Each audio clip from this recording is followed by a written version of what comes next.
चर्चा ही पण आहे की विलिनीकरण होत नाही, त्यामुळे रोहित पवार अशा पद्धतीने प्रेशर टॅक्टिक्स करतायत, अशी एक धमकी आवाजाची. सगळ्यात पहिल्यांदा मी म्हणलो होतो विलिनीकरण आता काही फायदा नाही, आम्हाला करायचा पण नाही, कारण का दादाची भावनिक इच्छा होती की पवार साहेबांचं वय बघता पवार साहेबांबरोबर एकत्रित येणं ही त्यांची भावनिक इच्छा होती. 18व्या वर्षी अजितदादांचे वडील हे वारले. आनंद आजोबा हे वारल्यानंतर अजितदादांना कुणी मुलासारखं वागवलं असेल तर पवार साहेबांनी वागवलं, आणि हे त्यांच्या मनात होतं, हे त्यांनी आम्हाला बोलून दाखवलं. जेव्हा रेवतीचं लग्न ठरलंय हे सांगण्यासाठी पवार साहेबांनी अजितदादांना फोन केला.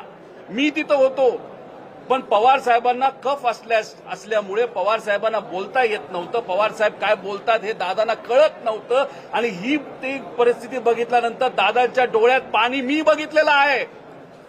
मग ही भावनिक भूमिका दादांची असताना याच्यामध्ये आम्ही राजकारण का करू? अरे नको आम्हाला हे विलिनीकरण, पण अजितदादांना न्याय तर द्या, त्याच्यासाठी एफआयआर तर करा. साधी एफआयआर होत नसेल तर अजितदादांना न्याय कसा मिळणार, असं आमचं मत आणि लोकांचं मत आहे. नाही, अनेक बारामतीकरांचं असं म्हणणं आहे की दादांनी एवढे आमदार केले, खासदार केले, रोहित पवार आणि मिटकरी सोडले तर एकही आमदार यावरती बोलायला तयार नाही, आवाज उठवायला तयार नाही. वाटतं तुम्हाला ही सगळी शोकांतिका आहे? बघा, अजितदादांच्या विरोधात या बारामती मतदारसंघातून कोण उभं होतं? युगेंद्र इथं आहे. मला पहिलं जिल्हा परिषदेचं तिकीट दादांनी दिलं, मला आमदारकीचं तिकीट दादांनी दिलं, आणि राजकारणात आम्ही दोघं येण्यापूर्वी लहानपणीपासून जन्मापासून आम्ही त्यांचे पुतणे, आम्हाला त्यांनी मांडीवर खेळवलंय हे आम्हाला माहित आहे. मग अशा परिस्थितीमध्ये आम्ही आमच्या लेवलवर त्या ठिकाणी बांधतोय. आता काल अमोल मिटकरींना संधी दादांनी दिली, नायकवडेंना भाषणातून शब्द दिला होता की तुला मी तिथं आमदार बनवतो, दादांनी करून दाखवलं, ते तिथं आले होते. आता बाकीचे काय येत नाहीत हे मी कसं सांगू शकणार? तो त्यांचा तिथं विषय आहे. नाही, पण शोकांतिका वाटते का तुम्हाला एक सगळी? त्यांनी पण यायला पाहिजे या तुमच्या लढ्यामध्ये. त्यांच्या मनामध्ये असेल, पण त्यांना येता येत नसेल, काय येता येत नाही मी नाही सांगू शकत. चला शांत बसा, सगळे शांतता राखा. हे तुम्हालाही कळलं पाहिजे, सगळेजण ऐका. मला सगळ्यांना विनंती आहे, लोकांनाही कळलं पाहिजे, ऐकून घ्या फक्त. आवाज करू नका, मागे आवाज करू नका.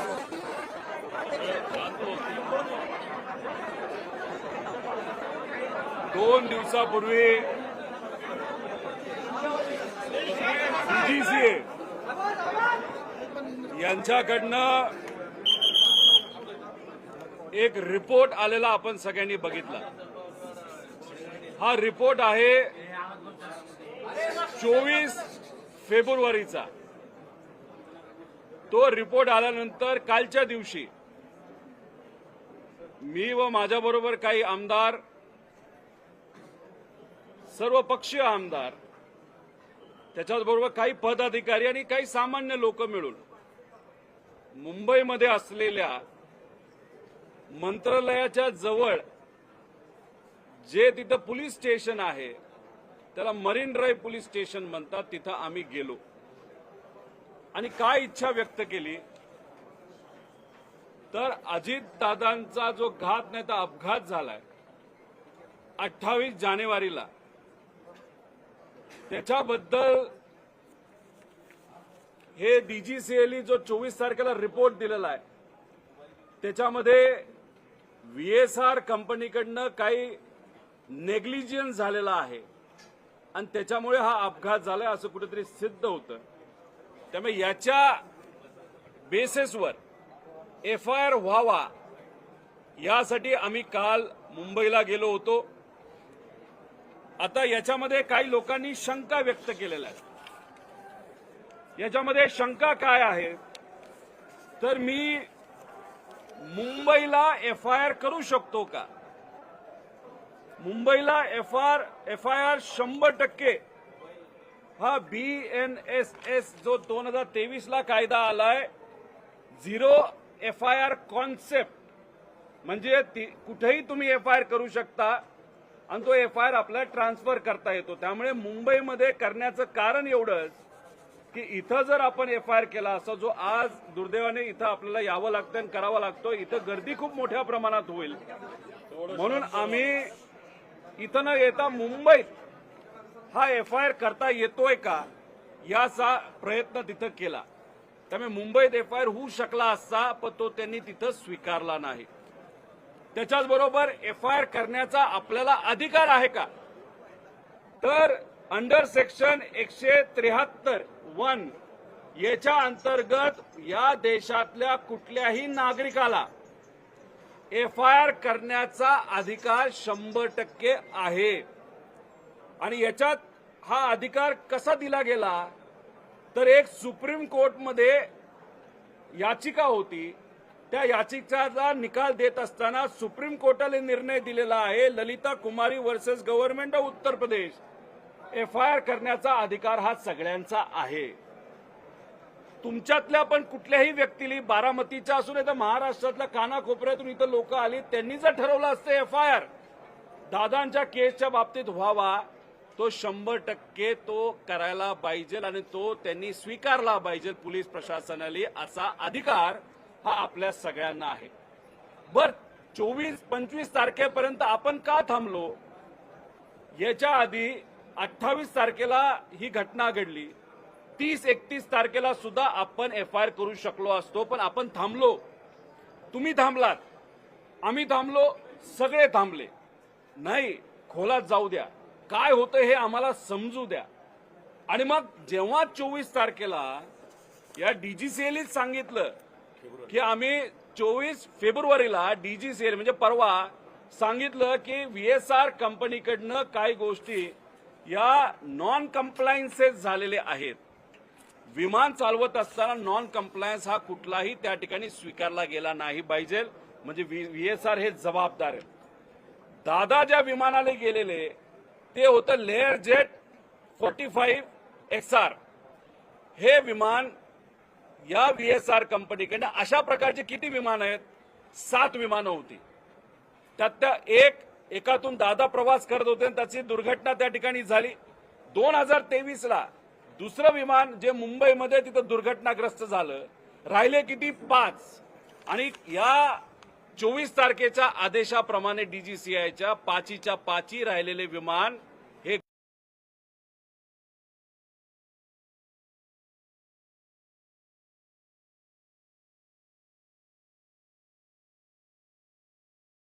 कंपनीले. आणि मग कुठलं विमान होतं? ते होतं लेअर जेट 45 XR.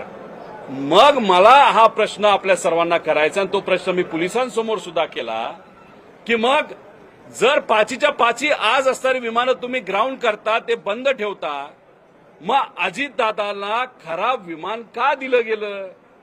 ते चुकून दिलं गेलं का मुद्दामून दिलं गेलं? या बाबतीतला एफआयआर करण्यासाठी आम्ही सर्वजण इथं आलो होतो. हा एफआयआर कोणाच्या विरोधात आहे? तर हा व्हीएसआर कंपनीच्या विरोधात आहे, त्यांच्या मालकांच्या विरोधात आहे. त्याच्याचबरोबर जर एअरवर्दीनेस म्हणजे विमान उडू शकतं नाही शकत हे बघण्याची जबाबदारी डीजीसीएची असते. मग कोण असे अधिकारी होते की अजितदादा ज्या विमानातून प्रवास करत होते ते विमान चांगलं आहे, चांगल्या कंडिशनमध्ये आहे, हे कुणी सांगितलं? असे कुठले अधिकारी आहेत, कुणी सह्या केल्या? तर या अधिकाऱ्यांना शोधा. अशा प्रकारचा दुसरा एफआयआर आम्ही करण्यासाठी तिथं सांगितलं. अजितदादांनी विमानात बसावं, विमान कुठलं द्यावं, उडायचं का नाही उडायचं, व्हिजिबिलिटी म्हणजे वातावरण बरं आहे का नाही आहे विमान उडवण्याचं, हे बघण्याची आणि विमान नियोजन करण्याची जबाबदारी ही आहे एरो नावाच्या कंपनीला.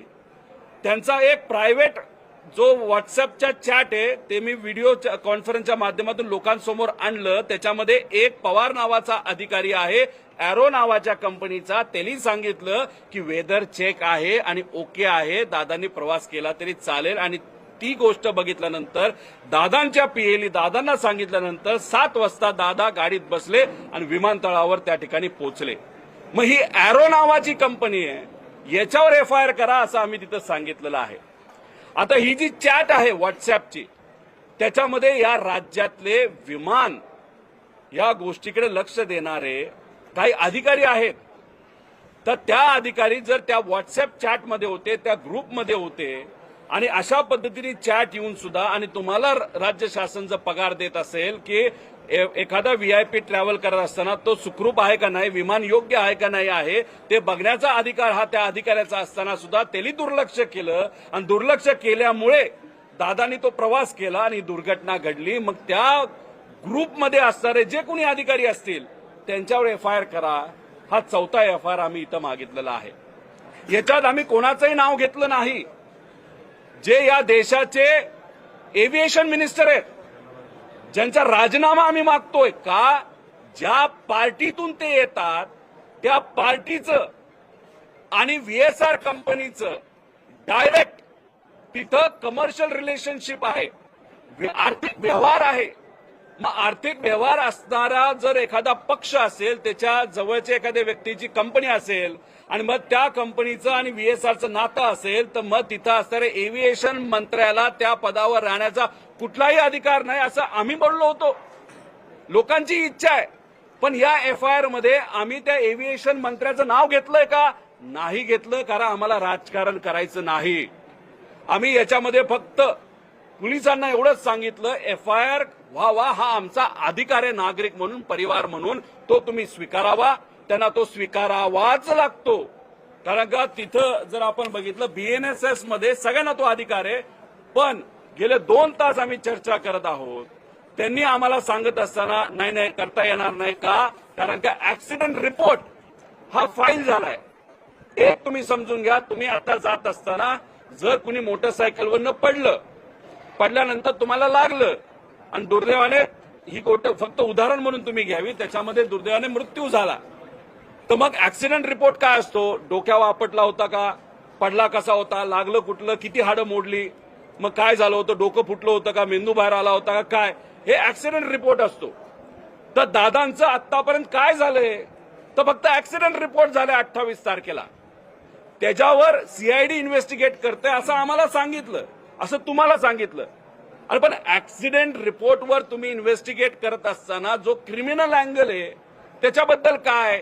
आणि ऍक्सिडेंट रिपोर्ट हा एकदा फाईल झाल्यानंतर एफआयआर घेण्याचा अधिकार, नाहीतर एफआयआर देण्याचा अधिकार हा नागरिकाचा असताना सुद्धा, आणि त्यांची ड्युटी असती की तो स्वीकारावा. तरी सुद्धा दादांच्या बाबतीत आम्ही जे मुद्दे मांडले त्याच्या बाबतीत कुठेही एफआयआर घेतला जात नाही. आम्ही जी तपास यंत्रणा आहे त्याच्यामध्ये येतोय का? अजिबात नाही. सीआयडीला तपास करू द्या, सीबीआयला तपास करू द्या, डीजीसीआयला तपास करू द्या, आम्हाला आक्षेप कुठंच नाही. आमचं असं म्हणणं आहे की एफआयआर तुम्ही फाईल करा आणि तो तसा तसा हा सीआयडीला पाठवा एफआयआर, नाही तर सीबीआयला पाठवा. एवढंच आम्ही इथं या ठिकाणी बोललेलो आहे.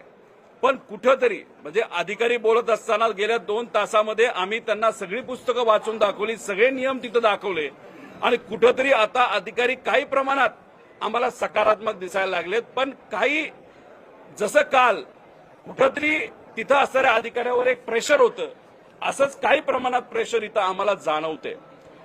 हे कार्यालय अजितदादांनी बांधलेलं आहे, हे अधिकारी अजितदादांनी आणलेले आहेत.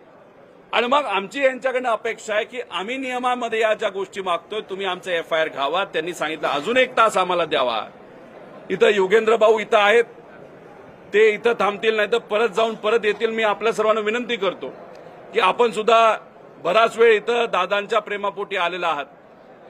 वकील असोसिएशनचे खारतोरे भाऊ जे आहेत हे इथं आले होते आणि स्वइच्छेने आलेले आहेत. इथं 100 वकील बारामतीचे इथं आलेले आहेत, स्वइच्छेने आलेले आहेत. तुम्ही सर्वजण स्वइच्छे आलेले आहेत. हे सर्व पदाधिकारी स्वइच्छेने इथं आलेले आहेत. का? तुम्हाला आम्हाला फक्त एवढीच इच्छा आहे की अजितदादांना न्याय मिळाला पाहिजे. काय खरं घडलं हे कुठे आपल्याला समजलं पाहिजे. याच्यामध्ये आपण जर बघितलं तर काही लोक म्हणतील की सीआयडी इन्व्हेस्टिगेट करते. करू द्या ना, सीआयडी इन्व्हेस्टिगेट केलं, पण सीआयडीने आतापर्यंत काय केलं हे लोकांपर्यंत येऊ द्या. कोण इन्व्हेस्टिगेशन ऑफिसर आहे हे लोकांना तिथं कळू द्या. आम्ही प्रेशर आणतोय, मग तुम्ही कुठेतरी प्रेस कॉन्फरन्स घेणार, सांगणार हो सीआयडीचा हा अधिकारी आहे, आतापर्यंत आम्ही हे केलं, पण आता 27 दिवसामध्ये काय नाही झालं हे आम्हाला कुठेतरी सांगितलं पाहिजे. याच्यात पोलीस अधिकारी बोलत असताना त्यांनी सांगितलं की डीजीसीआय यांची एक AAIB नावाची बॉडी आहे, ते इन्व्हेस्टिगेट करतं. एक तुम्ही आपण सर्वांनी समजून घेतलं पाहिजे की AAIB जी बॉडी आहे ते क्रिमिनल अँगल बघत नाही, ते टेक्निकल अँगल बघतात. आणि ते हे बघतात की उद्या जाऊन अजून दुसरा ऍक्सिडेंट होऊ नये याची दक्षता मात्र डीजीसीए तिथं घेत असतं. आता डीजीसीएचेच अधिकारी याच्यामध्ये आहेत असं आम्ही म्हणतो. मग सहज साधा प्रश्न मी लोकांनाही करतो आणि पोलिसांनाही केलेला आहे की या इन्व्हेस्टिगेशन डीजीसीएला जर सगळे अधिकार आपण टेक्निकल दिले आणि त्याच्यामध्ये टेक्निकल अनेक अडचणी तिथं दिसत असतील तर डीजीसीए प्रामाणिकपणे हे इन्व्हेस्टिगेशन करणार आहे का?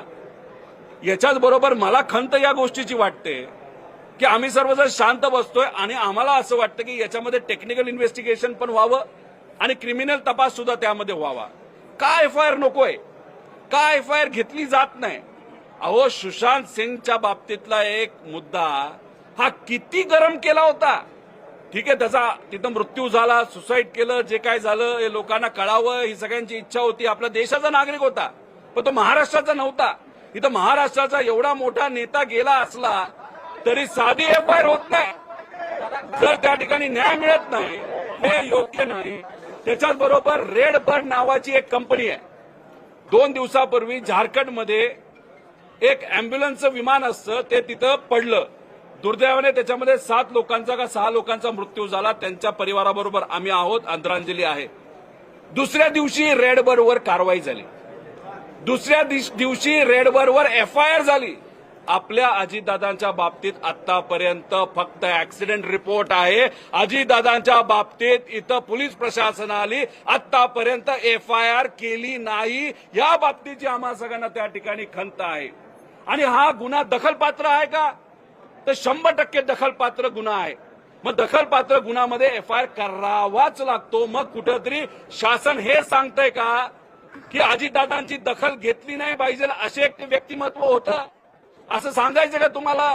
अहो, साधा आमचा प्रश्न आहे की तुम्ही एफआयआर करा, सीआयडी कडनं तुम्ही तिथं तपास करा, नाहीतर सीबीआय कडनं त्या ठिकाणी तुम्ही तपास करा. आमचं त्याच्यामध्ये काहीच नाही. आणि हे जो झालाय ना हा आहे आमचा कॉज ऑफ ऍक्शन. म्हणजे कॉज ऑफ ऍक्शन 24 तारखेला आलाय. म्हणजे डीजीसीएने जो रिपोर्ट दिला त्याच्यामध्ये त्यांनी जे सांगितलेलं आहे की व्हीएसआर कंपनी जबाबदार आहे म्हणून विमान आम्ही हे करतो. ह्या कॉज ऑफ ऍक्शनवर आज एफआयआर व्हावा अशी आमची इच्छा होती. पण दुर्दैवाने ती इच्छा त्या ठिकाणी आज पूर्ण होत नाही. दादांना का न्याय मिळत नाही? दादांबद्दलचा एफआयआर का होत नाही असा प्रश्न आम्हा सगळ्यांना त्या ठिकाणी वाटतो. आणि आमचं हेही म्हणणं आहे इथं असणाऱ्या प्रत्येक व्यक्तीचं कदाचित तुमचं सुद्धा म्हणणं आहे आम्ही जो एफआयआर दाखल करत आहोत तो जो चुकीचा असेल तर आमच्यावर कारवाई करा. आम्ही लिखित द्यायला तयार आहोत की आम्ही या एफआयआर मध्ये ज्या गोष्टी लिहिल्यात सांगितल्यात त्या जर चुकत असतील तर उद्या आम्ही जेलमध्ये जायला तयार आहोत. आमच्यावर तुम्ही कारवाई करा. पण नाही, यांना ते ऐकायचं नाही. कुठेतरी कुठल्या तरी प्रकारचा प्रेशर आहे आणि कोणाला तरी वाचवण्याचा प्रयत्न इथं केला जातो. आणि अशा पद्धतीने पोलीस प्रशासन वागत असल्यामुळे हा घातपात आहे का हा जो प्रश्न आपल्या सर्वांना आणि आम्हाला पडलेला आहे तो कुठेतरी खरा होताना दिसतोय. असंच एवढं आमचं त्या ठिकाणी मत आहे. एक एक घ्या ना. वाचवायचा प्रयत्न सुरू आहे. कोणाचा दबाव काल देखील मरीन ड्राईव्हमध्ये गुन्हा दाखल नाही झाला, इथे देखील दाखल नाही झाला. तुम्ही जसं म्हटलं की दबाव आहे आणि कुणाला तरी वाचवण्याचं कोण? व्हीएसआर कंपनी जी आहे त्याचे जे मालक आहेत ते अनेक सत्तेत असणाऱ्या मोठ्या नेत्यांच्या जवळचे आहेत. रोहित सिंग हा जो डायरेक्टर आहे त्याच्या लग्नासाठी महाराष्ट्रातून फार मोठा नेता लग्नाला गेला होता. आंध्र प्रदेशचे मुख्यमंत्री सुद्धा त्याच्या लग्नाला तिथं गेले होते. आंध्र प्रदेशच्या मुख्यमंत्र्यांची एक कुठली ती व्यक्तिगत फायनान्सची कंपनी एनबीएफसी त्या कंपनीने व्हीएसआरला तिथं निधी दिला. मध्य प्रदेशची एक वेगळी कंपनी आहे त्यांनी सुद्धा व्हीएसआरला मदत केली आहे.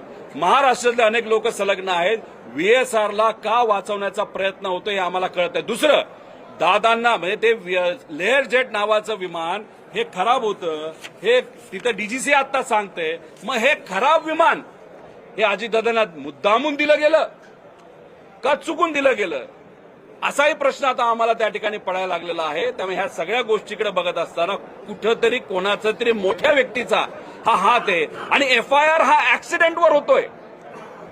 हा एफआयआर ऍक्सिडेंटवर होतोय. आमचं मत आहे ऍक्सिडेंटवर करा एफआयआर नाही इन्व्हेस्टिगेशन. एफआयआर तर झालाच नाही. इन्व्हेस्टिगेशन ऍक्सिडेंटवर होतोय. आमचं मत आहे ऍक्सिडेंटवर पण करा आणि घातपातावर म्हणजे क्रिमिनल अँगल आहे का हे सुद्धा तिथं बघा. पण हे यांच्याकडनं पोलीस प्रशासनाकडनं मान्य केलं जात नाही म्हणून एफआयआर होत नाही. म्हणजे कोणा ना कोणातरी मोठ्या व्यक्तीचा या मागे हात आहे असं आपल्याला म्हणावं लागेल. पुढची भूमिका काय असणार आहे? पुढची भूमिका काय असणार आहे? आता तुम्ही या ठिकाणी आला होता. पोलीस बघा मला असं कळालेलं आहे की आपण एफआयआर व्हावा हे जे आपलं स्टेटमेंट आहे ते माझं स्टेटमेंट आहे, युगेंद्रचं स्टेटमेंट आहे, इथं असलेल्या प्रत्येक पदाधिकाऱ्याचं स्टेटमेंट आहे, लोकांचं स्टेटमेंट आहे, लोकांनी सह्या केल्यात. पण फक्त कदाचित एक बातमी कुठेतरी लागली की याच्या माध्यमातून आम्ही होम मिनिस्टर यांचा राजीनामा मागतोय. असं अजिबात नाही. याच्यातून आमचं एवढंच म्हणणं आहे, आम्हाला राजकारण करायचंच नाही. करायचं असलं असतं तर आम्ही करू शकलो असतो.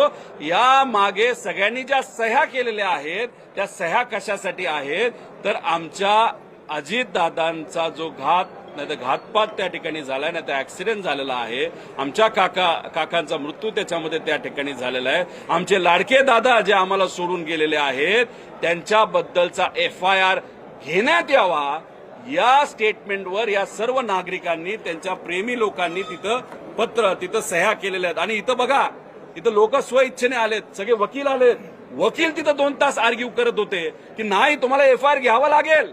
अहो आम्ही 4 पुस्तकं तिथं वाचली 2 तासामध्ये, तरी सुद्धा पोलीस काय आमचं एफआयआर घेत नाही. हा कुठंतरी दुर्दैवाने महाराष्ट्राच्या मोठ्या नेत्यावर, अजितदादांवर अन्याय त्या ठिकाणी आहे.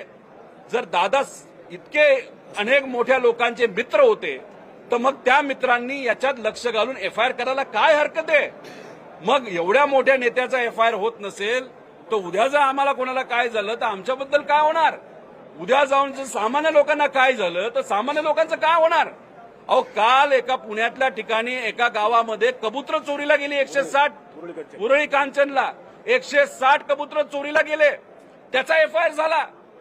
आणि दादांच्या बाबतीत एफआयआर होऊ शकत नाही. अरे कसला न्याय. हा अधिकार आहे, सुप्रीम कोर्टाने दिलेला अधिकार आहे. हा आम्हाला तिथं बीएनएस ऍक्टली त्या ठिकाणी दिलेला अधिकार आहे. आणि मग हे होताना सुद्धा जर एफआयआर होत नसेल तर याच्या मागे काळं बेरं नाही का असा प्रश्न आपला निर्माण होणार नाही का. मोठ्या व्यक्तीचा दबाव आहे असं म्हणतात. तो सरकारमधला आहे की सरकारमधलं बाहेर आहे, म्हणजे केंद्र सरकारमधला की राज्य सरकारमधला. मी एवढंच म्हणेल कुणाचा तरी दबाव आहे. नाही तर पोलीस अक्षरशः डोळ्यामध्ये पाणी या पोलीस काही अधिकाऱ्यांचं तिथं आलं होतं जेव्हा अंत्यविधी झाला होता. आणि आता सुद्धा आम्ही जेव्हा त्यांना काही गोष्टी सांगत होतो त्याच्यामध्ये सुद्धा त्यांच्या चेहऱ्यावरनं आम्हाला जाणवत होतं की आम्ही जे बोलतोय ते खरंय. पण तरी सुद्धा यांचा पेन एफआयआर कडे त्या ठिकाणी वळत नाही. त्याचा अर्थ कोणतरी एक ताकदवान व्यक्ती त्यांच्यावर प्रेशर आणते. आता सीआयडी हे ऍक्सिडेंटवर तिथं त्यांचं इन्व्हेस्टिगेशन सुरू आहे आणि ऍक्सिडेंटचा जो दाखला आहे तो झाल्यानंतर सुद्धा एफआयआर होऊ शकतो पण केला जाऊ शकत नाही. कारण एफआयआर मध्ये आम्ही म्हणतोय या लोकांवर लक्ष द्या. आणि हेच कदाचित सत्तेतल्या लोकांना, काही लोकांना हे नको असावं असं आपल्याला म्हणावं लागतं. अरे याच्या पुढे आम्ही काय करणार आहे. 1-1.5 तास युगेंद्र इथं असतील, नाही तर परत थोड्या वेळी येतील, कारण आम्हाला त्यांनी 1-1.5 तासाचा वेळ मागितला. खरं तर मुंबईमध्ये सुद्धा आम्हाला सांगितलं होतं 2 तास. मुंबईची घटना घडून 15 तास झाले तरी सुद्धा त्यांच्याकडनं आम्हाला अजून काही सांगितलं नाही आला. त्यांचा अभ्यास काही पूर्ण झालेला नाही. 1-1.5 तास हे थांबा असं म्हणतायत, ते थांबतील, आम्ही थांबू. पण आता पुढे सीआयडी काय करते हे जाणून घेण्यासाठी आज दुपारी 3 वाजता पुण्यामध्ये सीआयडीचे जे हेड ऑफिस आहे तिथं जाऊन आम्ही दाद मागू की सहसा सामान्य लोकांना आणि कोणालाही सीआयडीकडे जाता येत नाही. पत्रकार परिषद घेते सीआयडी. ते योगायोग आहे. ती पत्रकार परिषद आम्ही सुद्धा ऐकतो. आम्हाला प्रश्न असतील आम्ही त्यांना प्रश्न विचारतो. आता आम्ही तिथं 3 वाजता 100% जाणार आणि काय त्यांचा तपास म्हणतोय हे जरासं आम्ही समजून घेतो.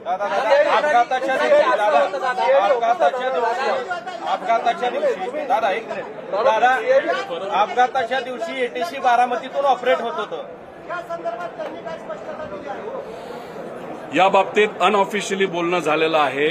पण जी ऑफिशियल माहिती आणि तुमच्यासारख्या काही चांगल्या पत्रकारांनी सुद्धा या बाबतीत इन्व्हेस्टिगेशन केलेलं आहे. दादांच्या प्रेमापोटी ते इन्व्हेस्टिगेशन सुद्धा आम्हाला आलेलं आहे. 2 दिवसानंतर त्या बाबतीतली म्हणजे ब्लॅक बॉक्स आणि इतर गोष्टींबद्दल आम्ही एक वेगळी प्रेस तिथे घेणार आहोत. त्या मुद्द्यात त्या विषयावर आम्ही त्या ठिकाणी सांगू. अपघाताच्या दिवशी ETC बारामतीतून ऑपरेट झालं रोहित होतं पवार अशा आणि ते पण खाजगी कंपनी केलं फलंदाजी करतात. खाजगी कंपनीने ETC ऑपरेट केलेलं होतं अपघाताच्या दिवशी. आणि मग ह्याची माहिती तुमच्यापर्यंत पोहोचली का? कारण ETCचा ग्रीन सिग्नल मिळाल्याशिवाय टेकऑफ झालं नाही. याच्या आधी मुख्यमंत्री सुद्धा जे लँड झाले असतील बारामती एअरपोर्टवर, मोठे मोठे व्यावसायिक लँड झाले असतील, अजितदादा अनेक वेळा लँड झालेले आहेत, तेव्हा सुद्धा इथं बारामतीमध्ये असणारी ETC ही प्रायव्हेटच आहे. आता जेव्हा आपण टेक ऑफ करतो तेव्हा पुणे ETC सुद्धा बोलावं लागतं. ती लायसन्स ETC आहे, ती एक गव्हर्नमेंटची ETC आहे. मग त्या ETCला ह्यांना सांगितलं नव्हतं का रे उडू नकोस, व्हिजिबिलिटी 3000च आहे. मग पुणे ETC मध्ये कोण असं होतं, का त्यांनी नाही सांगितलं, का VSR कंपनीच्या पायलटली का नाही विचारलं, असे अनेक प्रश्न आहेत. त्यामुळे रेकॉर्डिंग बारामती ETCचं हे कुठेतरी CID का कुणीतरी ताब्यात घेतलं असं आम्हाला कळालं का DGCA त्या बाबतीत काय येतं ट्रान्सक्रिप्ट काय गेलं याचा पुरावा आमच्याकडे आहे, तो आम्ही त्या ठिकाणी वापरतो. आता पहिल्यांदा तक्रार दिली जाते, त्यानंतर पोलीस इन्व्हेस्टिगेशन करतात, मग FIR दाखल केली जाते. अशा पद्धतीचा प्रोसेस आहे. मात्र दुसरीकडे असं सातत्यानं सांगितलं जातं की तपास योग्य पद्धतीने चालू आहे. मात्र रोहित पवार जे आहेत ते स्टंटबाजी करतायत आणि मिसगाईड केलं जाते असा आरोप भाजपकडून सातत्याने होतो. मग FIR म्हणजे काय? तक्रारच आहे ना. अरे तक्रारच घ्या ना आमची. ती खोटी ठरली तर आमच्या गुन्हे दाखल. जर खोटी धरली तर आम्हाला गुन्हे दाखल करा. आणि जी इन्व्हेस्टिगेशन चाललंय CIDचं असं ते म्हणतात, ते ऍक्सिडेंटल रिपोर्टवर चाललंय. अरे पण त्याला दुसरा अँगल आहे, तो अँगल आम्ही सांगण्याचा प्रयत्न करतोय. आणि DGCA सरळ सरळ सांगते की आम्ही 5 विमानं ग्राउंड करतोय का त्या विमानात प्रॉब्लेम आहे. आणि पण प्रॉब्लेमॅटिक विमान अजितदादांना का दिलं हा आमचा प्रश्न आहे आणि म्हणून आम्ही म्हणतोय FIR करा. पण या बाबतीत काही टेक्निकल बोलत नाही.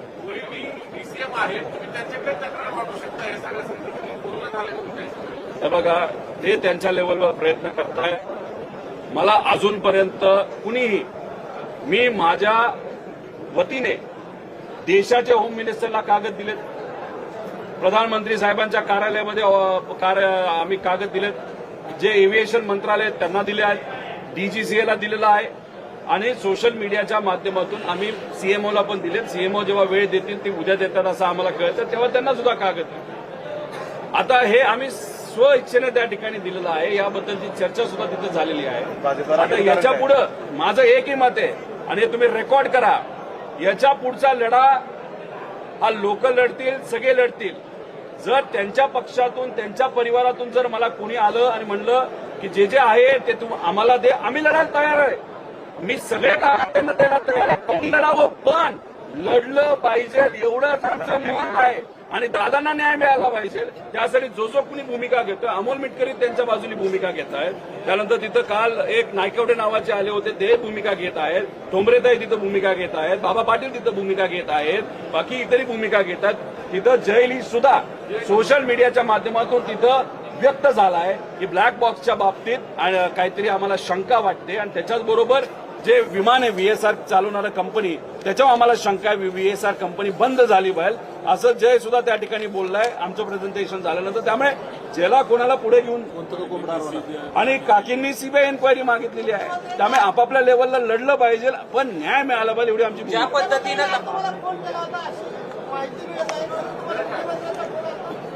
आम्ही एवढं मोठं नाही की आम्हाला मुख्यमंत्री तिथं फोन करतील. त्यांच्या कार्यालयामधून फोन आला होता. अजितदादांचा स्मारकाचा एक विषय मी मांडत होतो आणि त्या बाबतीतच चर्चा करायची होती. आज ती बैठक होत नाही, पण उद्या संध्याकाळी ती बैठक होईल आणि त्या बैठकीला गेल्यानंतर स्मारक अजितदादांचं व्हावं ही तर मागणी आम्ही करूच. त्याच्याच बरोबर इन्व्हेस्टिगेशन म्हणजे FIR बद्दल पण त्यांना माहिती आम्ही देऊ आणि माझ्याकडे जे काही कागदपत्र आले ते सुद्धा आम्ही त्यांना त्या ठिकाणी देऊ. ज्या पद्धतीनं आता तपास चालू आहे त्या पद्धतीनं तुम्हाला असं वाटते का न्याय मिळेल? अजिबात वाटत नाही. एक तर CIDने काय केलंय हे कोणालाच माहित नाही. आपण तिथं प्रेशर वाढवलं, तुमच्यासारख्या चांगल्या मीडियाने तो मुद्दा नेला. सोशल मीडियावर महाराष्ट्राचे तमाम सामान्य नागरिक हे व्यक्त झाले, बारामतीकर हे व्यक्त झाले. काही गावांमध्ये तिथं बंद पाडला गेला आणि त्यानंतर DGCAवर प्रेशर आलं.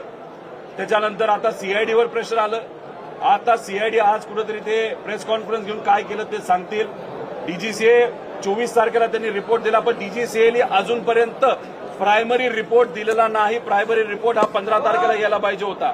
आता तो रिपोर्ट अजूनपर्यंत आला नाही. आल्यानंतर आपल्याला कळेल की खरंच काय त्यामध्ये घडलं होतं. हे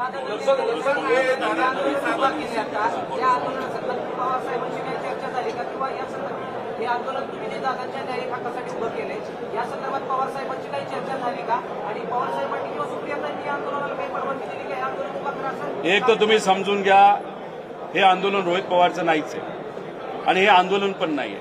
आम्ही न्याय मागण्यासाठी प्रयत्न करत आहोत, FIR करण्याचा प्रयत्न तिथं करतोय आणि खऱ्या गोष्टी लोकांसमोर याव्यात यासाठी मी असेल, हे सर्व मंडळी असतील, बाकी त्यांच्या पक्षातले काही लोक असतील आणि अशा पद्धतीने सगळेच लोक आपापल्या लेवलला तिथं प्रयत्न करत आहेत. फक्त हे करत असताना इन्व्हेस्टिगेशन आमच्या लेवलवर करत असताना कागदपत्र बऱ्यापैकी सोशल मीडिया आणि तुमच्या माध्यमातून मी लोकांसमोर आणले म्हणून माझी चर्चा आहे. ठीक आहे, माझी चर्चा नाही, हे सामान्य लोकांची इच्छा आहे की दादांना न्याय मिळाला पाहिजे आणि म्हणून हे वातावरण त्या ठिकाणी कुठेतरी आता या लेवलला आलंय की त्याची दखल हे केंद्र सरकारला सुद्धा आता घ्यावी लागते. विषय एवढाच आहे की साहेबांच्या बाबतीत एक गोष्ट तुम्हाला सांगतो की एखादा व्यक्ती योग्य पद्धतीने लढत असेल तर पवार साहेबांचा पाठिंबा असतो आणि पवार साहेब बोलूनच दाखवतात असं नसतं.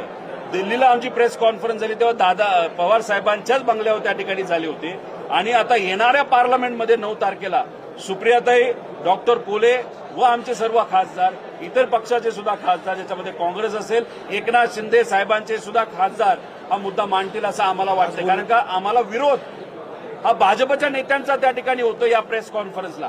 एकनाथ शिंदे साहेबांच्या पक्षाच्या लोकांचा, नेत्यांचा आम्हाला तिथं विरोध नाही. म्हणजे अजितदादांना न्याय मिळावं हे एकनाथ शिंदे साहेबांची सुद्धा इच्छा त्या ठिकाणी दिसते. मग तुम्ही नावं का सांगत नाही? जर प्रेशर होतंय तर तुम्ही नावं का सांगत नाही? नेमका प्रेशर कोणाचा आहे? नाही, आता FIRच्या बाबतीत ते काय करतात ते आपण सर्वजण बघू. जर याच्यातून कुठंच काही जात नाही, आम्हाला फक्त इच्छा एवढी याच्यात राजकारण आलं नाही म्हणून आम्ही कोणाचं नाव घेत नाही. जर वेळ आली, न्याय मिळतच नाही दादांना, मग नंतर आम्ही नाव घ्यायला सुरुवात नाही, दादा तुम्ही आज या ठिकाणी आला, तुमच्यासोबत दादांच्या पवार आहे, पक्षाचे काही तुमच्या नेते आहेत कुटुंबाचे त्याच्यामध्ये? आहे. दादांच्या कुटुंबातले सदस्य का नाही तुमच्यासोबत आता? ते त्यांच्या लेवलवर लढतायत ना. जयली तिथं इच्छा व्यक्त केली, आम्ही त्यांच्या कुटुंबातला आहोत, आम्ही पण त्यांच्या जवळ होते. त्यानंतर सुनित्रा काकींनी सीबीआयकडे एन्क्वायरी देण्यात यावी असंही तिथं पत्र दिलेलं आहे. पण हे सगळं होत असताना ज्या त्रुटी आहेत, जसं FIR होणं महत्वाचं आहे, एन्क्वायरीमध्ये बऱ्याच काही गोष्टी आम्हाला जाणवत आहेत. DGCA कडनं सुद्धा काही लोकांना वाचवलं जातंय हे जेव्हा आम्हाला कळालं, आम्ही आता प्रेस कॉन्फरन्सच्या माध्यमातून फक्त लोकांची जी इच्छा आहे की आम्हाला कळलं पाहिजे हे आम्ही त्या ठिकाणी दाखवत आहोत. फक्त शिवसेनेची लोक त्याच्यामध्ये नाही आहेत, राष्ट्रवादीचे आहेत का त्याच्यामध्ये? तुम्ही असं म्हणालात की शिवसेनेची लोक विरोध करत नाहीत, त्याच्यामध्ये राष्ट्रवादीची लोक आहेत का? येणाऱ्या पार्लमेंट एक तर त्यांच्याकडे एकच खासदार आहे, ते आहेत सुनील तटकरे. त्यानंतर प्रफुल्ल पटेल आहेत. प्रफुल्ल पटेल अतिशय अनुभवी व्यक्तिमत्व आहे. कशामध्ये? एव्हिएशनमध्ये. आम्ही ज्या पद्धतीने इथं लढतोय, डॉक्युमेंट आणतोय, त्यांचे जुने कॉन्टॅक्ट आहेत. त्यांनी आम्हाला जर मदत केली असती तर आम्हाला आवडलं असतं. 4-5 कागदं आम्हाला दिली असती, नाही लढा तुम्ही चांगलं करता, पण त्यांच्याकडनं अजूनपर्यंत झालं नाही, उद्या कदाचित होईल. विषय तो नाही. विषय त्यांच्याकडे एकच खासदार आहे, ते मुद्दे मांडतील नाही मांडतील हा वेगळा विषय. आमच्याकडे 8 खासदार आहेत. आम्ही आमच्या लेवलला मांडू, काँग्रेस मांडेल, त्यानंतर एकनाथ शिंदे साहेबांचे पक्ष मांडेल, उद्धव ठाकरे साहेबांचा पक्ष त्या ठिकाणी मांडेल, तृणमूल काँग्रेस ते मांडेल, इतरही राज्यातले जे इतर नेते, जसं आप पार्टी सुद्धा उद्या जाऊन हा मुद्दा त्या ठिकाणी मांडणार आहे. त्यामुळे पार्लमेंटमध्ये बरेच लोक मुद्दे घेतील आणि त्याच्यात जे एव्हिएशन मंत्री आहेत ते त्या पदावर राहिलेच नाही पाहिजे, कारण त्यांच्या पार्टीच्या प्रमुखाचं आणि VSRचं आर्थिक संबंध आहेत हे सिद्ध झालेलं आहे. त्यामुळे त्यांचा राजीनामा सुद्धा मागितला जाईल असं आम्हाला वाटतं. थोडक्यात राष्ट्रवादीचा पाठिंबा रोहित पवारांना संपूर्ण पक्षाचा नाही असं त्यातून सिद्ध होतं. कशातून? राजकीय नाही. रोहित पवार गौण आहे. रोहित पवार कोण आहे? रोहित पवार कार्यकर्ता आहे, नातेवाईक आहे. रोहित पवारचं काही घेणं देणं नाही. रोहित पवार आणि रोहित पवाराबरोबर या राज्यातले 11 कोटी लोक फक्त एवढंच मागतायत, आम्हाला न्याय द्या अजितदादांना. इन्व्हेस्टिगेशन नीट झालं पाहिजे, टेक्निकल अँगल पण बघा आणि क्रिमिनल अँगल पण बघा. त्यामुळे रोहित पवार हे महत्वाचं नाही, तर आम्ही सर्व महत्वाचं नाही. काय महत्वाचं आहे? दादांना न्याय मिळाला पाहिजे. पण ज्या ज्या घटना घडत चालल्यात, आम्ही जे बोलत चाललोय, दुर्दैवाने त्या गोष्टी घडत चाललेल्या आहेत आणि त्याच्यावरूनच आम्हाला शंका वाढत चालली आहे की इन्व्हेस्टिगेशनवर कोणाचा तरी दबाव असल्यामुळे इन्व्हेस्टिगेशन योग्य दिशेने जात नाही. लगभग 2 घंटे चर्चा हुई आपकी सभी के साथ, क्या फाइनली पुलिस राजी है कि इसमें FIR दाखिल होगा या एग्जैक्टली क्या कहा है? देखो, 2 घंटा एडिशनल SP के साथ हम बात कर रहे थे, DYSP के साथ बात कर रहे थे, PI के साथ बात कर रहे थे और बाकी जो उनके अधिकारी थे उनके साथ बात कर रहे थे. वहां पे उनका कहना था कि आपने बम्बई में कल जो एफआईआर किया वो वहां पे क्यों किया? उनको हमने बताया बीएनएसएस में वहां पे 0 एफआईआर करके कॉन्सेप्ट है वो अलाउड है। फिर उन्होंने वहां पे कहा डीजीसीए का वहां पे इन्वेस्टिगेशन चल रहा है, तो वो इन्वेस्टिगेशन अगर चल रहा होगा तो एफआईआर करने की क्या जरूरत है? जैसे कि AAIB ये जो संस्था है वो इन्वेस्टिगेशन वहां पे करे। उनको मैंने कहा कि AAIB ये जो संस्था है डीजीसीए के अंतर्गत आती है, डीजीसीए के कुछ जो अधिकारी उन पे ही हमारा ऑब्जेक्शन है। तो ये इन्वेस्टिगेशन क्या कर रही है, योग्य डायरेक्शन पे ये इन्वेस्टिगेशन जाएगा, ये प्रश्न हमको वहां पे। और AAIB ये इंस्टीट्यूट जो है या जो संस्था है वो क्रिमिनल इन्वेस्टिगेशन वहां पे नहीं करती। फिर उन्होंने कहा कि ये एफआईआर होना चाहिए क्या, लीगली ये करना चाहिए क्या? उस पर हमने कहा कि बीएनएसएस में सेक्शन 173(1) उसके अंतर्गत देश का कोई भी नागरिक अगर चाहे कॉग्निजेबल ऑफेंस होगा तो वो एफआईआर लेना ही पड़ता है। तो ये कॉग्निजेबल ऑफेंस है। अभी तक आज तक अजीत दादा के केस में एक भी एफआईआर वहां पे नहीं हुआ, सिर्फ एक्सीडेंटल रिपोर्ट वहां पे हुआ है, उस पे सीआईडी वहां पे इन्वेस्टिगेशन कर रही है।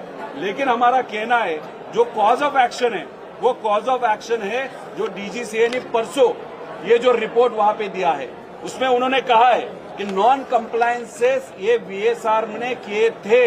अगर नॉन कंप्लायंस वहां पे किए थे और उसके कारण 5 विमान अगर आप ग्राउंड कर रहे हो, दैट मीन्स जो अजीत दादा का विमान था वो भी फॉल्टी था। तो फॉल्टी विमान जानबूझ के दिया या गलती से दिया तो उसको क्रिमिनल कॉन्स्पिरेसी आती है। तो वो क्रिमिनल कॉन्स्पिरेसी टेक्निकल रिपोर्ट पे नहीं होगा, उसके लिए अलग एफआईआर लेना पड़ेगा। इसलिए उनको हम विनती कर रहे थे, हमने वहां पे किसी भी नेता का नाम नहीं लिया। जो एविएशन मंत्री है उनके खिलाफ हमारा कंप्लेन है, जो हम पुलिस के यहाँ पे नहीं किया, हमने नेताओं को किया कि ये जो मंत्री है उनकी जो पार्टी है उनका पार्टी का नेताओं का और बीएसआर का आर्थिक संबंध है, इसलिए इस नेता को वहां पे पद पे रहने का कोई अधिकार नहीं। ये हमारी भूमिका आज भी है, कल भी रहेगी। लेकिन एफआईआर में हमने उनका नाम नहीं लिया, हमने वीएसआर का नाम लिया है, हमने डीजीसीए के जो कोई अधिकारी है जो जिम्मेदार है वो हमको नहीं मालूम, इन्वेस्टिगेशन के बाद पता चलेगा। तीसरी बात, एरो नाम की कंपनी है। चौथी बात, उस ग्रुप में एरो के ग्रुप में कौन कौन अधिकारी उनका नाम उनके ऊपर एफआईआर लो ऐसे कहा। फिफ्थ, जो भी क्रिमिनल कंस्पिरेसी के लिए जवाबदार है उसके ऊपर आप ले लो। अभी इसके लिए एफआईआर लेने के लिए हम यहाँ पे आए, लेकिन वो अधिकार सेक्शन 173(1) बीएनएसएस में होने के बाद भी हमको एफआईआर वहां पे करने की वहां पे अनुमति पुलिस अधिकारी ने वहां पे नहीं दी। इसलिए यहाँ पे हमको लग रहा है कि अजित दादा पे वहां पे अन्याय हो रहा है। सीआयडी ऑफिसला तुम्ही कधी आज जाणार आहात का उद्या? आता 3 वाजता मी इथं असणारे जे सामान्य लोक आहेत, वकील आहेत, पदाधिकारी आहेत, महिला आहेत, युवा आहेत, विद्यार्थी आहेत, दादाप्रेमी आहेत, दादांचे निष्ठावंत कार्यकर्ते आहेत, पदाधिकारी सगळे यांची इच्छा आहे की न्याय मिळाला पाहिजे। आता हा न्याय मिळण्यासाठी आम्ही लढत आहोत, लोक लढत आहेत। आता जसं आम्ही इथं आलो, यांनी अजून आमचा एफआयआर स्वीकारला नाही। युगेंद्र इथं थांबतील, थोड्या वेळी येतील, ते परत त्यांना विनंती करतील, पोलिसांनी सांगितलं 1 तास थांबा। तोपर्यंत आम्ही 3 वाजता सीआयडी ऑफिसला जाणार आहोत। काय सीआयडी कार्यालय करते हे जरा आम्ही समजून घेणार आहोत, काय आतापर्यंत केलं हे आम्हाला समजून घ्यायचं आहे आणि मग ते काय बोलतात हे आम्ही समजून घेऊन मग उद्या लागलं तर होम मिनिस्टर साहेबांना आम्ही भेटू। डीजीसीएने या सगळ्या याबद्दल घटनेनंतर दादा शिवसेनेने शिवसेनेच्या शिवसेनेने आम्ही मराठी माणसं आहोत, दादा एक मोठे नेता होते। जर पोलिसांनी फक्त बघण्याची भूमिका घेतली तर आम्ही काय शांत बसणार आहोत का? आम्ही इथं आमची भूमिका एवढीच आहे की दादांवर अन्याय होऊन देऊ नका। लेकिन जर आता जे दिसायला लागले की इन्व्हेस्टिगेशनच्या बाबतीत कुठेतरी हस्तक्षेप व्हायला लागलेला आहे आणि मग काही लोकांना काही कंपन्यांना वाचवलं जातं, मग दादांच्या बाबतीतच अशा गोष्टी होत असतील आणि मग दुसऱ्या केसेसच्या बाबतीत तिथे एफआयआर होतात। सुशांत सिंगचं मी बोललो तुम्हाला की तिथं एवढा आवाज उठवला जातो, आंदोलन केलं जातं। अरे हे तर तुमचे मित्र होते, हे मोठे नेता होते, करोडो लोकांनी यांच्यावर प्रेम केलेलं आहे, पाठिंबा दिलेला आहे। या व्यक्तीच्या बाबतीत तुम्ही आंदोलन करत नाही, तुम्ही प्रयत्न करत नाही, साधा FIR होऊन देत नाही. मग ह्या सगळ्या गोष्टी बघितल्यानंतर कुठेतरी शंका ही वाटायला लागलेली आहे. आम्ही 2-3 दिवस बसू, वाट बघू. आमचे वकील जे आहेत इथं, राहुल भाऊ सुद्धा आहेत, खारतोडे भाऊ त्या ठिकाणी आले, तिथं प्रांजल तिथं होते. त्यांचं मत आहे की 2 दिवस आता आम्ही एक ईमेल हे SP साहेबांना त्या ठिकाणी लिहिणार आहोत. उद्यापर्यंत आम्ही थांबू. आणि आमचे वकील जी बारामती संघटना आहे त्यांनी सांगितलं की दादांची केस आम्हाला दादांच्या प्रेमापोटी त्या ठिकाणी लढायची आहे. त्यामुळे मग वकील इथले बारामतीचे जे म्हणतील, जसं म्हणतील, बारामतीत आपण केस फाईल करायची FIR करण्यासाठी.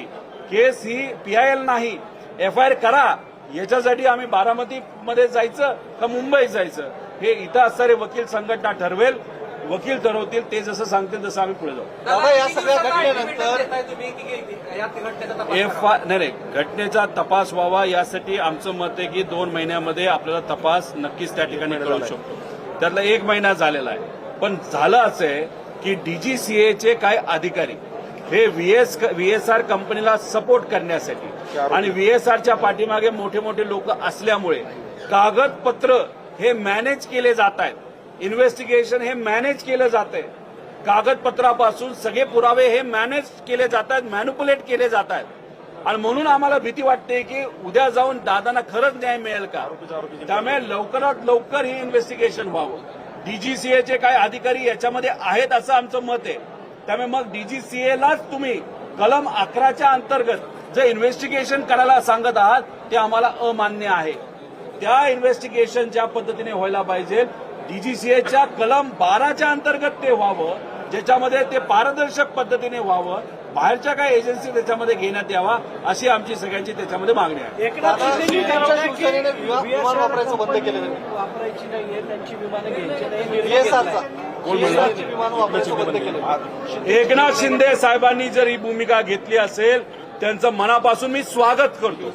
म्हणून गेल्या काही दिवसांमध्ये आपण जर बघितलं असेल एकनाथ शिंदे साहेबांचे अनेक मंत्री आणि अनेक नेते हे इन्व्हेस्टिगेशन चांगलं पारदर्शक पद्धतीने झालं पाहिजे असं म्हणतात. क्रिमिनल अँगल आहे का बघितलं पाहिजे, टेक्निकल अँगल आहे का बघितलं पाहिजे. आणि ही जी मागणी आमच्या सगळ्यांची होती की VSR हे बंद झालं पाहिजे, काही प्रमाणात एकनाथ शिंदे साहेबांनी सुद्धा तीच मागणी जर केली असेल, खरंच हे मानलं पाहिजे. कारण आज राजकारण नाही करायचं, त्या सत्तेत आहेत, आम्ही विरोधात आहेत. म्हणून आम्ही म्हणत नाही की एकनाथ शिंदे साहेबांची आम्हाला मदत नकोय. आम्हाला देवेंद्र फडणवीस साहेबांची सुद्धा मदत पाहिजे. आम्ही तिथं प्रधानमंत्री साहेबांची मदत मागितली आहे, आम्ही तिथं अमित शहा साहेबांची मदत मागितलेली आहे. आम्ही हा राजकीय मुद्दा नाही, आम्ही राजकारण इथं करत नाही हेच तर आम्ही सिद्ध करतोय. पण हे बोलत असताना, मुद्दे मांडत असताना आम्हाला विरोध हा फक्त भाजपचेच काही नेते करतात, त्यांचे ट्रोलर तिथं करतात. आणि मग त्याच्यावरनं कुठेतरी लोकांची भूमिका व्हायला लागली आहे.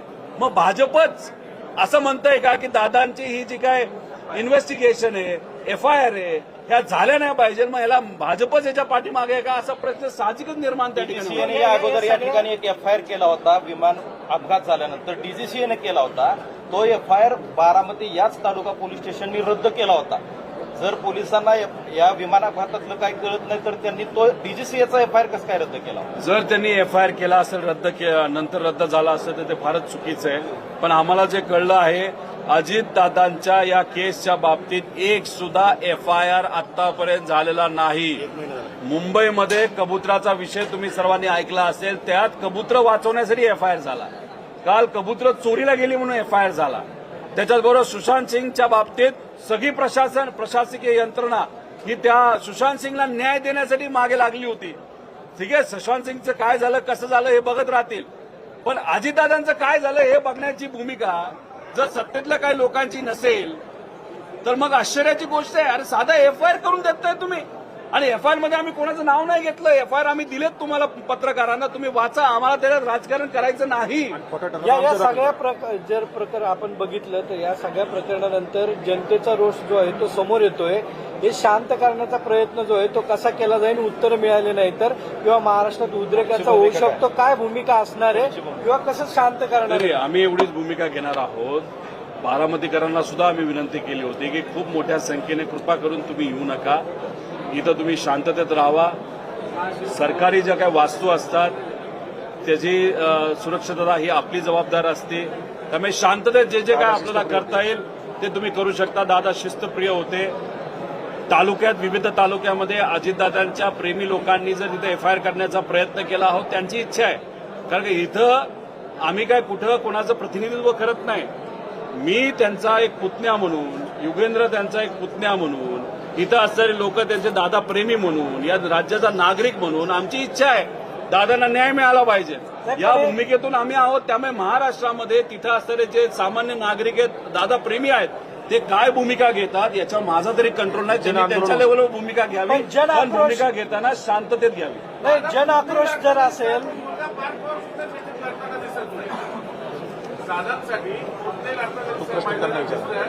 तो त्यांच्या लेवलवर तिथं काही अधिकाऱ्यांशी बोलून कसं तरी तो त्याच्या लेवलला लढत असेल.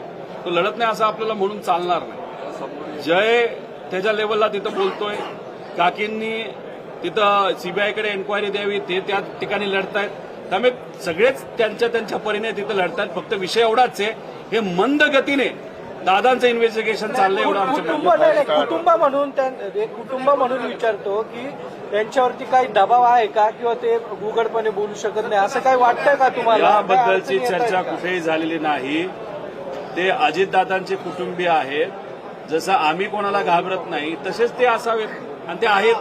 त्यामुळे ते मला तुम्हाला वाटतं दबाव आहे त्यांच्यावर, काही दबाव वाटतो? मला वाटत नाही त्यांचा दबाव आहे. ते त्यांच्या त्यांच्या लेवलनी त्या ठिकाणी प्रयत्न करत आहेत आणि आम्ही आमच्या लेवलनी प्रयत्न नाही, करत पण आज अध्यक्षपदाची निवडणूक होती, त्या ठिकाणी तुम्ही एक लक्ष केंद्रित करण्यासाठी इकडे हे केलं असंही बोललं जाते.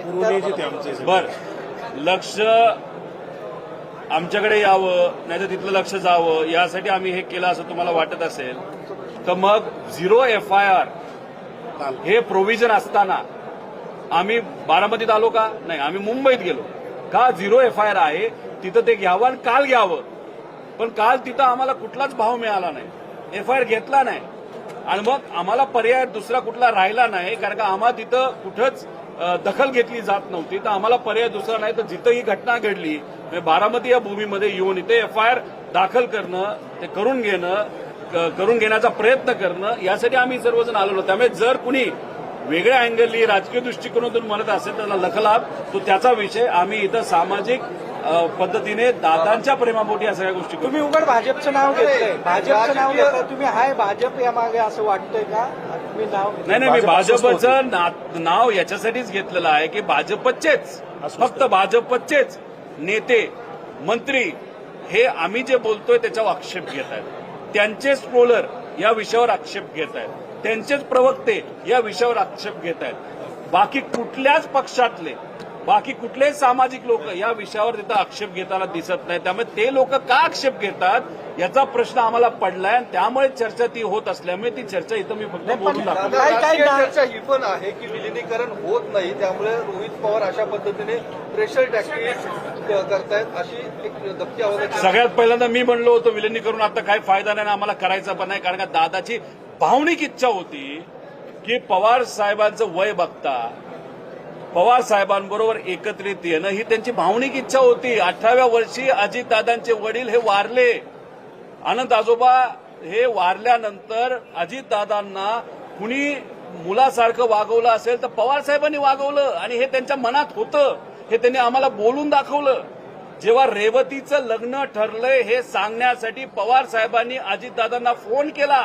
मी तिथं होतो, पण पवार साहेबांना कफ असल्यामुळे पवार साहेबांना बोलता येत नव्हतं. पवार साहेब काय बोलतात हे दादांना कळत नव्हतं आणि ही ती परिस्थिती बघितल्यानंतर दादांच्या डोळ्यात पाणी मी बघितलेलं आहे. मग ही भावनिक भूमिका दादांची असताना याच्यामध्ये आम्ही राजकारण का करू? अरे नको आम्हाला हे विलिनीकरण, पण अजितदादा न्याय तर द्या, त्याच्यासाठी एफआयआर तर करा. साधी एफआयआर होत नसेल तर अजितदादा न्याय कसा मिळणार असं आमचं मत आणि लोकांचं मत आहे. नाही, अनेक बारामतीकरांचं असं म्हणणं आहे की दादांनी एवढे आमदार केले, खासदार केले, रोहित पवार आणि मिटकरी सोडले तर एकही आमदार यावरती बोलायला तयार नाही, आवाज उठवायला तयार नाही. वाटतं तुम्हाला ही सगळी शोकांतिका आहे? बघा, अजितदादांच्या विरोधात या बारामती मतदारसंघातून कोण उभं होतं? युगेंद्र इथं आहे. मला पहिलं जिल्हा परिषदेचं तिकीट दादांनी दिलं, मला आमदारकीचं तिकीट दादांनी दिलं आणि राजकारणात आम्ही दोघं येण्यापूर्वी लहानपणीपासून जन्मापासून आम्ही त्यांचे पुतणे, आम्हाला त्यांनी मांडीवर खेळवलंय हे आम्हाला माहित आहे. मग अशा परिस्थितीमध्ये आम्ही आमच्या लेवलवर त्या ठिकाणी बांधतोय. आता काल अमोल मिटकरींना संधी दादांनी दिली. नायकवडेंना भाषणातून शब्द दिला होता की तुला मी तिथं आमदार बनवतो. दादांनी करून दाखवलं, ते तिथं आले होते. आता बाकीचे काय येत नाहीत हे मी कसं सांगू शकणार? तो त्यांचा तिथं विषय आहे. नाही, पण शोकांतिका वाटते का तुम्हाला एक सगळी? त्यांनी पण यायला पाहिजे या तुमच्या लढ्यामध्ये. त्यांच्या मनामध्ये असेल, पण त्यांना येता येत नसेल, काय येता येत नाही मी नाही सांगू शकणार. चला.